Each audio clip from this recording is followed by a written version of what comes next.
Cet après-midi-là, le soleil de juillet écrasait Paris sans pitié. Les rues débordaient de klaxons, de vendeurs à la sauvette et de véhicules se disputant le moindre centimètre. Au milieu de cette cohue, une jeune fille en jean et t-shirt, un simple sac en toile sur l'épaule, marchait le long du trottoir près de la station Châtelet, les Halles. Elle s'appelait Léa. Élève en terminale dans un lycée public du 13e arrondissement, Léa sortait tout juste de ses cours de soutien. Dans son sac en toile se trouvaient ses cahiers, et autour de son cou était suspendu un petit appareil photo numérique. C'était l'appareil qu'elle utilisait pour les reportages de l'atelier de journalisme de son lycée. Elle faisait partie de cet atelier et, ce jour-là, elle travaillait sur un sujet concernant le comportement des forces de l'ordre dans l'espace public. Son objectif était simple, documenter les interactions entre les citoyens et les agents d'autorité dans les lieux publics.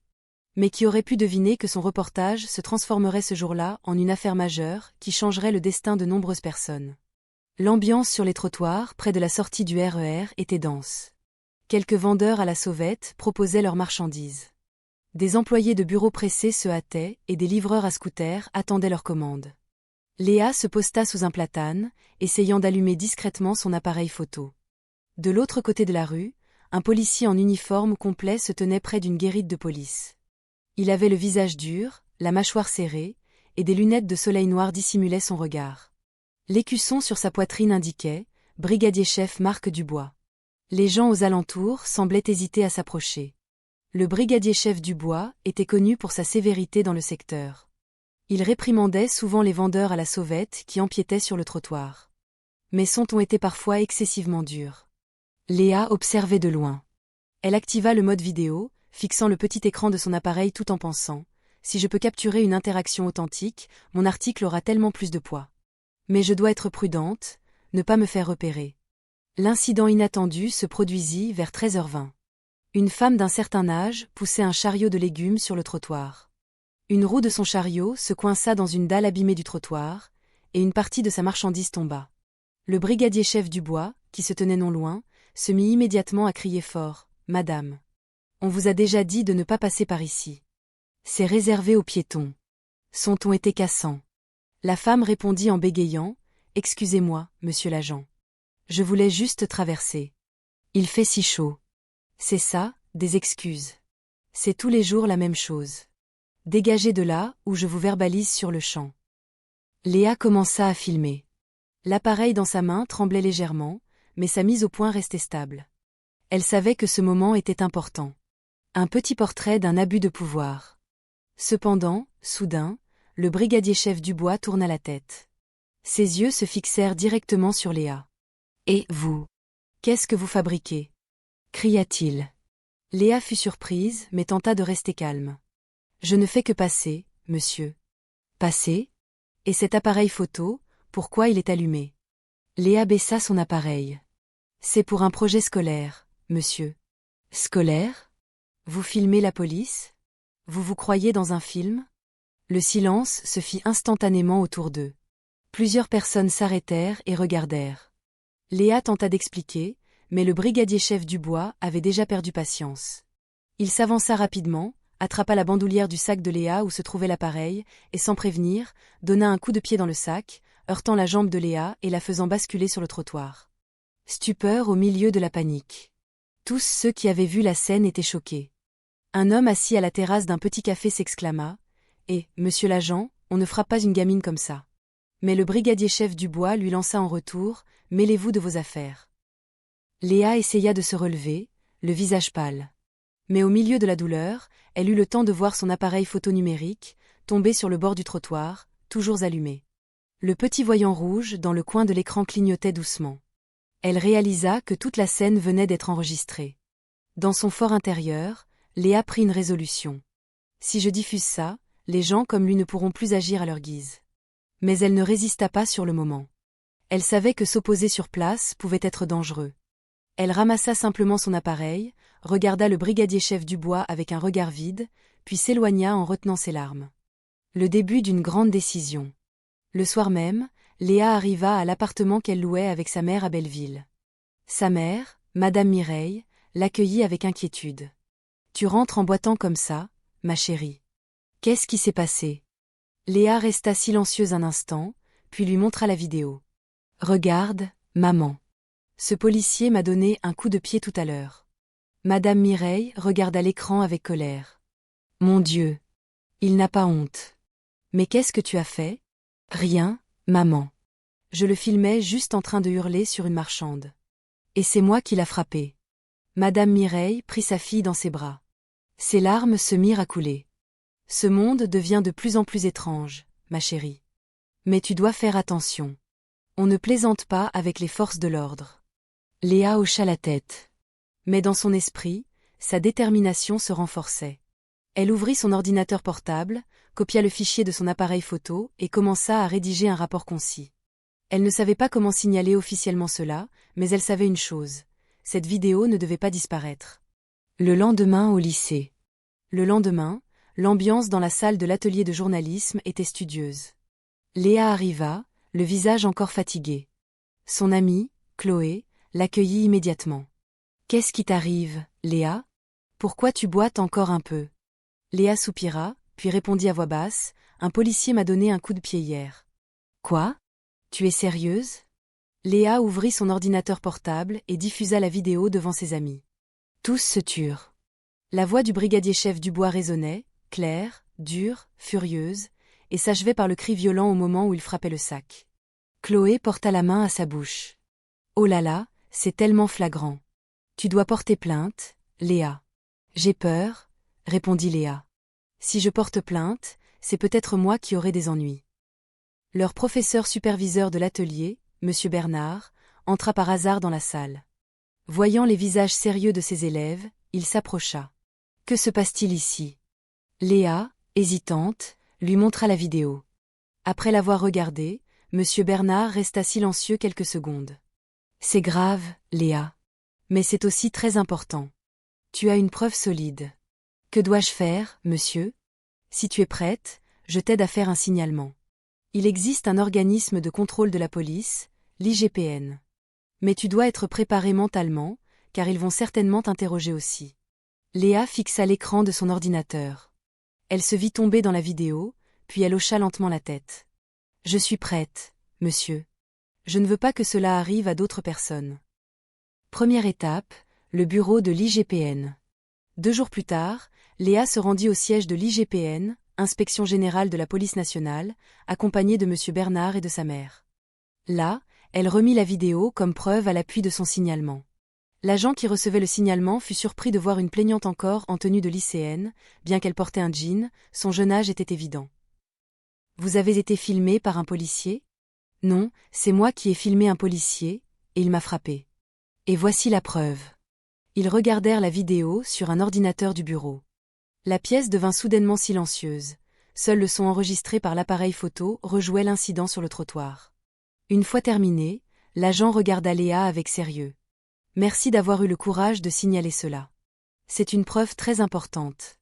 Nous allons y donner suite. » Léa hocha la tête. Mais au fond d'elle, elle n'était pas vraiment convaincue que son signalement serait traité. On entendait tellement d'histoires de plaintes de citoyens qui disparaissaient sans laisser de traces. Vagues sur les réseaux sociaux. Pourtant, une semaine plus tard, une nouvelle inattendue arriva. D'une manière ou d'une autre, un extrait de la vidéo commença à circuler sur les réseaux sociaux. Peut-être quelqu'un du lycée, ou quelqu'un du bureau de l'IGPN qui l'avait fait fuiter. Personne ne le sut jamais avec certitude. Mais en l'espace d'une nuit, la vidéo du policier frappant une lycéenne sur le trottoir devint virale dans toute la France. Le hashtag lycéenne frappée par un policier devint une tendance majeure sur X, Twitter et TikTok. Des milliers de commentaires affluèrent. C'est dingue, ce genre de flic existe encore. Bravo à cette lycéenne. Tellement courageuse de signaler. J'espère que cette jeune fille est protégée. Il ne faut pas qu'elle subisse d'intimidation. Léa fut prise de panique. Les notifications sur son téléphone ne cessaient de sonner. Plusieurs journalistes commencèrent à la contacter par message privé pour lui demander la chronologie des faits. « Léa, tu es en sécurité ?» lui demanda Chloé par chat. « Je ne sais pas. J'ai peur que ce policier me recherche. » De son côté, M. Bernard tentait de la calmer. « Reste tranquille, Léa. Maintenant, tu dois être prudente. Ne sors pas seule pour l'instant. Mais souviens-toi, tu es sur la bonne voie. » Léa regarda l'écran de son téléphone, qui affichait les commentaires de soutien. Elle se sentait partagée, effrayée, mais aussi soulagée. C'est peut-être comme ça que la vérité fait son chemin, murmura-t-elle. La réponse de la police. La réaction de la police ne se fit pas attendre. La préfecture de police de Paris publia finalement une déclaration officielle lors d'une conférence de presse. Un porte-parole s'adressa avec une prudence notable aux journalistes. Nous déplorons l'action non professionnelle de l'un de nos agents, filmé en train de commettre des violences sur une élève.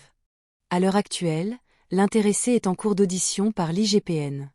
Le nom du brigadier-chef Dubois fut immédiatement sous les feux des projecteurs. Les journalistes assiégèrent son domicile, mais il refusa toute interview. Selon les rumeurs, il fut temporairement muté à un service administratif en attendant son conseil de discipline. La pression publique était immense. D'autres vidéos firent surface, montrant des témoins du quartier qui attestaient que le brigadier-chef Dubois avait souvent un comportement agressif dans le secteur. Pendant ce temps, Léa garda le silence face aux médias. Elle choisit de ne pas apparaître publiquement, se contentant d'écrire un unique message sur son compte de réseau social personnel. Je veux juste que tout le monde soit traité équitablement, quel que soit l'uniforme qu'il porte. 3 semaines plus tard. 3 semaines s'étaient écoulées depuis que la vidéo de Léa était devenue virale. Sa vie avait radicalement changé.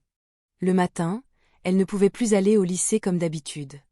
Des journalistes attendaient parfois devant la porte. Il y avait des voisins qui chuchotaient chaque fois qu'elle passait. « Ah, c'est la fille qui a eu des problèmes avec la police. » « Oui, celle qui s'est fait frapper. Elle est célèbre maintenant. Faut faire attention, elle pourrait encore avoir des ennuis. » Léa faisait semblant de ne pas entendre, mais au fond de son cœur, ces phrases la blessaient. Une convocation. Un après-midi, après les cours, un agent de l'IGPN se présenta à l'appartement de Léa. Il se montra poli, présentant un document officiel. « Bonjour, madame. Nous sommes de l'inspection générale. S'il vous plaît, nous souhaitons remettre une convocation à mademoiselle Léa en tant que témoin dans le conseil de discipline de l'agent Marc Dubois. » Léa fixa longuement la lettre. Ce n'était pas une surprise, mais cela fit tout de même battre son cœur plus fort. Elle regarda sa mère, qui hocha lentement la tête. « Vas-y, ma chérie. N'aie pas peur. Tu ne fais que dire la vérité. » Léa acquiesça. Mais cette nuit-là, elle ne put dormir. Dans son esprit, elle ne cessait de s'imaginer rencontrer à nouveau l'homme qui l'avait frappée. Le conseil de discipline. Le jour du conseil de discipline arriva. Il se tenait dans une salle d'audience interne de la préfecture de police. La salle était simple, mais l'atmosphère était tendue. Au bout de la pièce, 3 officiers supérieurs siégeaient en tant que conseil. Léa arriva, accompagnée de M. Bernard et de sa mère. Elle portait ses vêtements habituels, gants et pull. Les caméras des médias n'étaient pas autorisées à entrer, mais plusieurs journalistes attendaient à l'extérieur. De l'autre côté de la salle, Marc Dubois était assis, le visage impassible. Il semblait plus âgé que la dernière fois que Léa l'avait vu.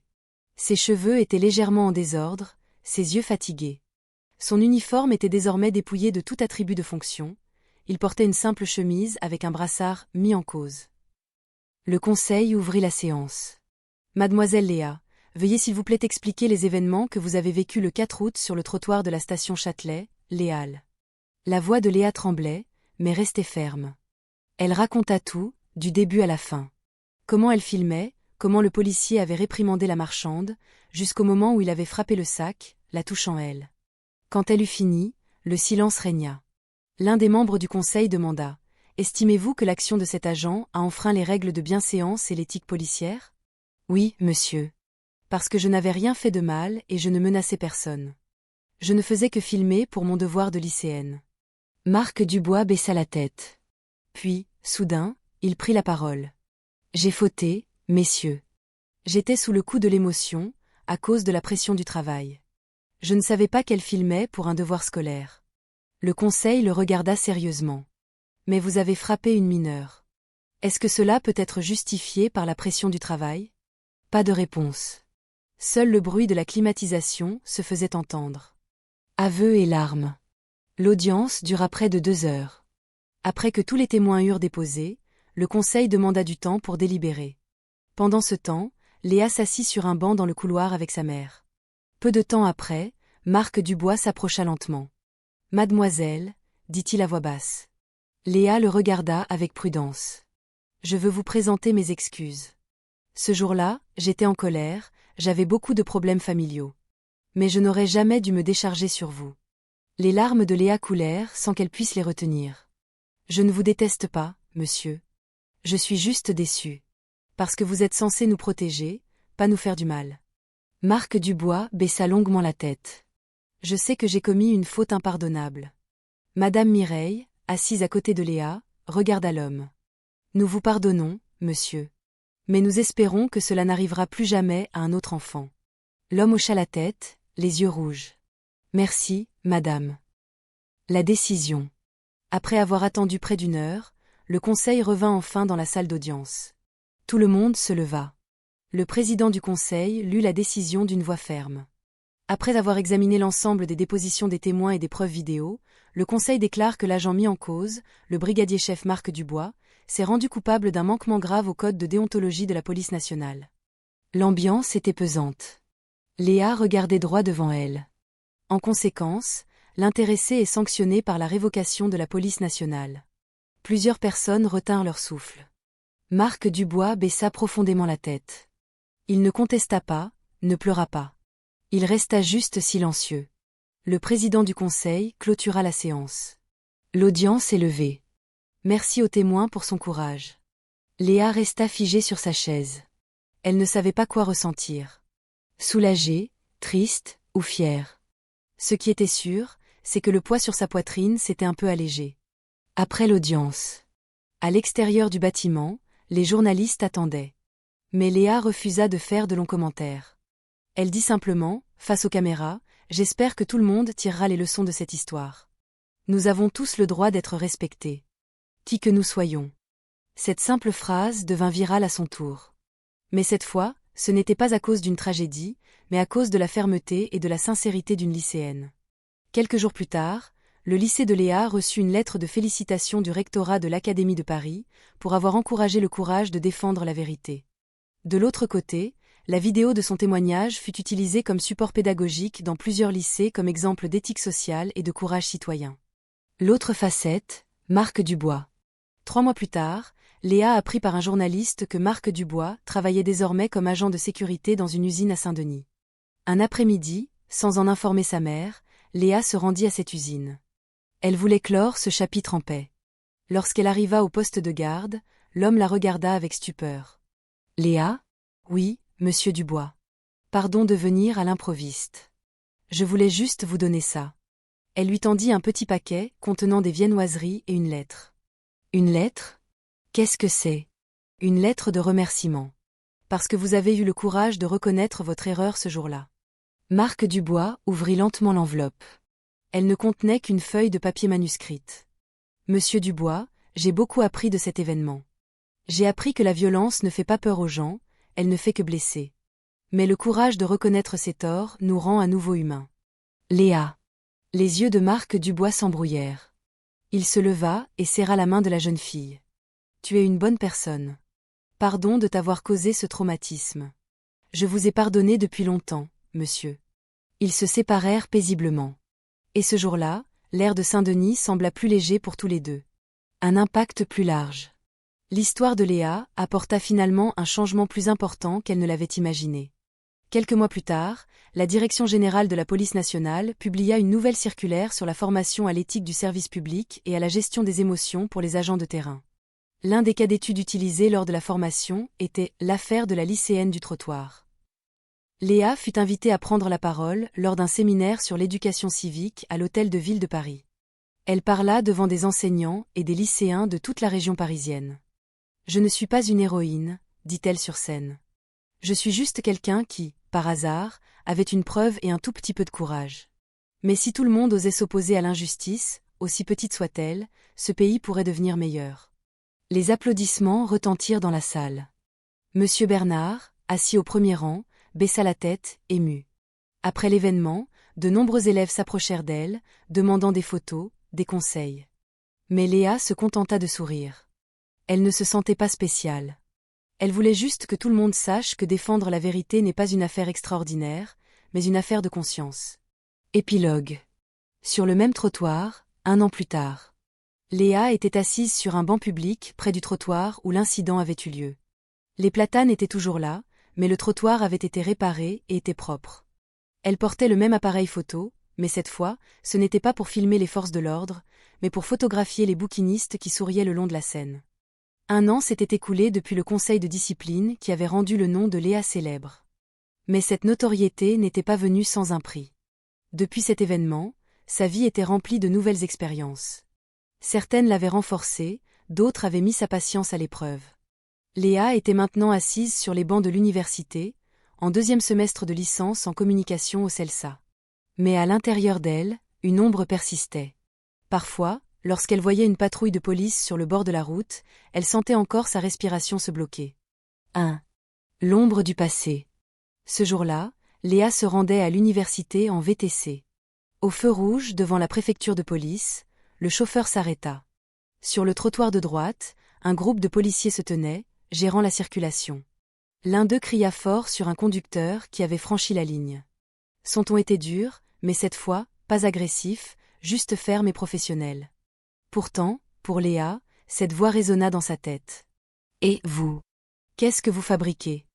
Une voix du passé qui ne disparaissait pas. Elle ferma les yeux un instant. Le chauffeur de VTC se tourna. « Ça va, mademoiselle ? » ?»« Oui, oui. » Juste un petit vertige. Elle prit une profonde inspiration, tentant de se calmer. 1 an avait passé, mais parfois la peur revenait sans crier gare. 2. Dans les coulisses des séminaires. Léa était désormais souvent invitée à divers séminaires.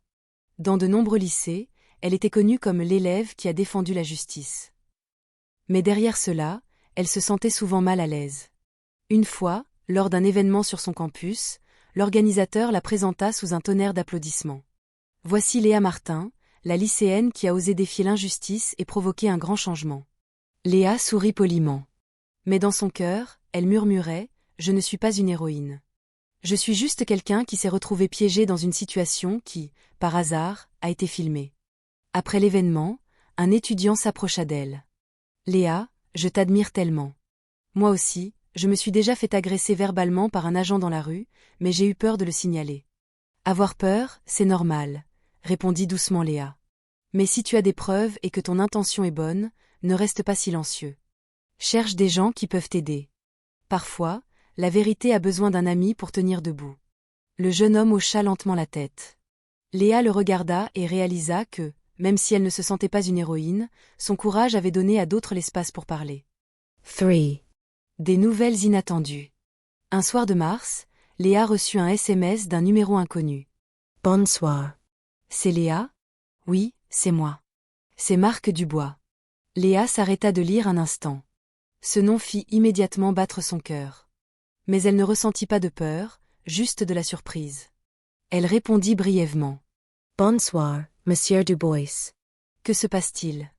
Je voulais juste vous dire merci. La lettre que vous m'aviez donnée à l'époque, je l'ai gardée. Maintenant, je travaille dans un petit orphelinat en banlieue parisienne. J'ai beaucoup appris de cette histoire. » Léa lut le message plusieurs fois. Elle se sentit soulagée. Parfois, le pardon ne consiste pas à oublier, mais à donner à l'autre la chance de changer. « Merci à vous aussi, monsieur. Je suis contente que vous alliez bien. Si vous avez le temps un jour, venez nous voir. Les enfants, ici, aimeraient entendre des histoires sur le courage. » Léa sourit. Le monde était décidément étrange. La personne qui l'avait fait tomber l'invitait, maintenant, à inspirer les autres. 4. Visite à l'orphelinat. Quelques semaines plus tard, Léa s'y rendit vraiment. L'orphelinat était simple, les murs peints en bleu clair, dans une ruelle étroite près d'un marché local. Des petits enfants couraient en riant, appelant Dubois « Monsieur Marc ». Quand il vit Léa arriver, l'homme sourit chaleureusement. Il semblait beaucoup plus calme qu'1 an auparavant. Ses cheveux étaient coiffés, il avait l'air en meilleure santé. « Merci d'être venu. Les enfants voulaient entendre raconter ton histoire. »« Quelle histoire, monsieur ? » ?»« L'histoire de ton courage à l'époque. Mais ne leur fais pas peur de la police, hein ? » Léa rit doucement. « Ne vous en faites pas. Je ne raconterai que les bonnes choses. » Elle s'assit devant les enfants, racontant d'un ton doux. Non pas sur la violence, mais sur l'honnêteté, sur le courage de dire quand on se sent blessé. Si vous voyez quelque chose qui n'est pas juste, ne vous mettez pas en colère tout de suite. Mais ne restez pas silencieux non plus. Cherchez un bon moyen de régler les choses. Parce que le courage, ce n'est pas seulement de se battre, c'est aussi de savoir pardonner. Les enfants applaudirent. Marc Dubois regardait de loin, les yeux légèrement humides. Il réalisa que la jeune fille qui avait été sa victime l'aidait, maintenant à guérir ses propres blessures. 5. La pression du monde virtuel. Bien que leur relation personnelle se soit améliorée, le monde virtuel n'était pas toujours aussi bienveillant. Parfois, chaque fois qu'une affaire similaire éclatait, le nom de Léa était à nouveau mentionné. Encore une affaire comme celle de Léa. Quand est-ce que la police apprendra? Ils ont déjà eu un exemple, mais ils sont toujours aussi arrogants. Si tout le monde était comme Léa, le pays irait mieux. Ces commentaires mettaient Léa mal à l'aise. Elle ne voulait pas être érigée en symbole parfait. Parce que la vérité n'est pas aussi simple qu'une vidéo virale. Un soir, elle écrivit sur son compte personnel « Je ne suis pas un emblème de la résistance. Je suis juste une être humaine qui a eu peur, mais qui a quand même choisi de parler. Si vous avez l'occasion de parler pour ce qui est juste, faites-le avec votre cœur, pas avec vos émotions. » Le message fut partagé des milliers de fois, mais cette fois, les réactions furent plus chaleureuses. Beaucoup la remercièrent, non pas pour la sensation, mais pour la sincérité. 6. Du traumatisme à l'inspiration. Léa commença à écrire un petit livre intitulé « Le trottoir qui m'a appris le courage ». Le livre ne portait pas sur l'incident viral, mais sur le parcours qui avait suivi. Comment affronter le traumatisme, s'apaiser et faire la paix avec le passé. Dans l'un des chapitres, elle écrivit « Je pensais autrefois que la justice venait de la voix la plus forte. Mais j'ai découvert que la justice naît de la voix qui reste calme, même lorsqu'elle est blessée. » Le livre fut publié par les presses de son université et connut un succès auprès des étudiants. De nombreux enseignants l'utilisèrent comme support de discussion en classe. Monsieur Bernard, son ancien professeur, lui envoya un court message « Tu as écrit avec le cœur. Maintenant, ta mission n'est plus de te battre, mais de guider. » Léa sourit en lisant le message. Elle réalisa que le cours de sa vie avait changé. De victime, elle était devenue une enseignante du courage. 7. Journée de l'éthique publique. 2 ans après l'incident, la mairie de Paris organisa une « Journée de l'éthique du service public ». Léa fut invitée à prononcer un discours en tant que représentante de la jeune société civile. La salle de l'hôtel de ville était remplie de fonctionnaires, de policiers, d'étudiants et de citoyens. Au premier rang, Léa vit plusieurs jeunes cadets de la police assis, le visage sérieux, prenant des notes à chaque phrase. Quand son tour arriva, Léa se leva au podium et regarda la salle. Il y a 2 ans, je me tenais sur un trottoir, retenant ma douleur et ma peur. Aujourd'hui, je me tiens ici non pas pour accuser, mais pour nous rappeler que nous sommes tous humains. Nous pouvons nous mettre en colère, nous pouvons faire des erreurs. Mais lorsque le pouvoir est utilisé sans empathie, ce qui grandit, ce n'est pas le respect, c'est la peur. Et un pays dont les citoyens ont peur de ceux qui les protègent n'est pas un pays sain. La salle fut silencieuse, puis de longs applaudissements retentirent. Même quelques-uns des jeunes policiers se levèrent pour lui offrir un petit salut respectueux. Léa S. Kleiner Parliament. Elle savait que tous les agents n'étaient pas mauvais, mais elle savait aussi qu'un grand changement commençait souvent par un petit événement, comme un pas sur un trottoir brûlant 2 ans plus tôt. 8. Retour aux sources. Un week-end, Léa emmena sa mère dans leur village d'origine, en Auvergne. Elle n'y était pas retournée depuis longtemps, trop occupée par la vie parisienne. Dans la modeste maison familiale, Léa s'assit sur la terrasse, regardant le ciel du soir. « Maman, je viens de réaliser que tout ce qui s'est passé m'a rendue plus forte. » « Oui, ma chérie. Le bon Dieu nous donne des épreuves non pas pour nous faire tomber, mais pour nous renforcer. Mais j'ai peur aussi, maman. Peur qu'on ne se souvienne de moi que comme la fille qui s'est fait frapper par un policier, et non pour ce que j'ai défendu. » Madame Mireille sourit. Les gens peuvent se souvenir de l'incident. Mais le plus important, c'est comment tu y as réagi. Tu as montré comment se défendre avec droiture. C'est ça qui fait réfléchir les gens. Léa regarda sa mère longuement. Ses larmes coulèrent, non pas de tristesse, mais de soulagement. 9. Lettre d'un jeune policier. Quelques mois après l'événement à l'hôtel de ville, Léa reçut une lettre par la poste. L'écriture était soignée, sur du papier à en-tête de la police nationale. Bonjour, mademoiselle Léa. Je suis un nouveau gardien de la paix. J'ai découvert votre histoire lors de ma formation en déontologie. Au début, j'avais honte, car je pensais que les citoyens ne cherchaient que nos erreurs. Mais après avoir lu votre histoire, j'ai compris que la société a besoin d'être protégée, pas d'être intimidée. Merci de nous avoir fait apprendre. Je promets d'être un policier qui protège les gens, pas qui les blesse. Respectueusement, gardien de la paix M. Pradana. Léa regarda longuement la lettre. Elle sourit, puis l'épingla sur le tableau en liège de sa chambre.